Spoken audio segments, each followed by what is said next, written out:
Bang, terkait masalah apa tadi Bang, dari kericuhnya di kantor DPR hari ini? Ya, kebetulan begini, sebenarnya tidak ada masalah. Ketika tampil kandidat nomor 10 ini, nomor 11, itu pasangan Haji Ramli MS dan pasangan Muharyadi Syafari ST Zagi, tiba-tiba anggota DPRK dari fraksi PA dan fraksi bersama meninggalkan ruangan sidang paripurna itu karena mereka ada clash sebenarnya dengan lembaga eksekutif, bukan dengan cabupnya. Tapi karena keterbatasan pemahaman politik anggota DPR kita di Aceh Barat, yang mereka meninggalkan ruangan itu karena yang tampil adalah incumbent. Itu bupati yang masih menjabat bupati sebagai hari ini, tapi dia tampil sebagai calon bupati, kemudian mereka meninggalkan ruangan itu.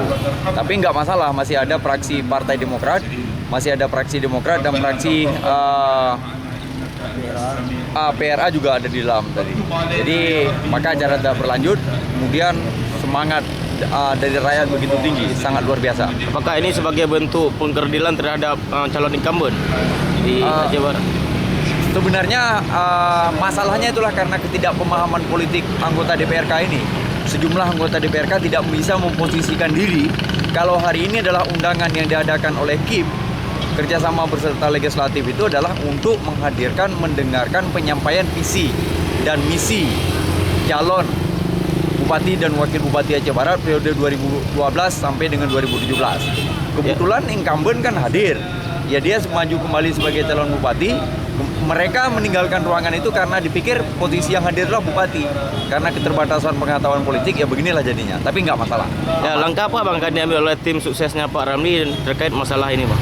Kita tidak masalah karena masih ada dewan yang mendengar.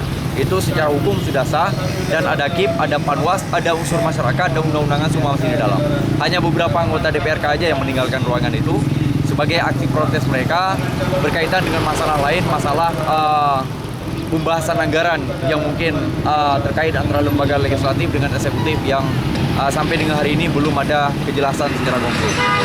Tadi sempat terjadi dorong-dorongan Bang? Sempat terjadi dorongan ketika masa Pak Ramli itu adalah masa pendukung Pak Ramli yang melihat sikap wakil rakyat yang mereka juga pilih bahwa seperti itu, yang mereka mungkin sedikit kecewa, ya sekedar dorong seperti itulah. Sampai ada timbul juga kata-kata dari sejumlah kalangan yang mengatakan sudah bodoh anggota DPR, jangan sampai bodoh rakyat hari ini. Ya, terima kasih Bang. Ya.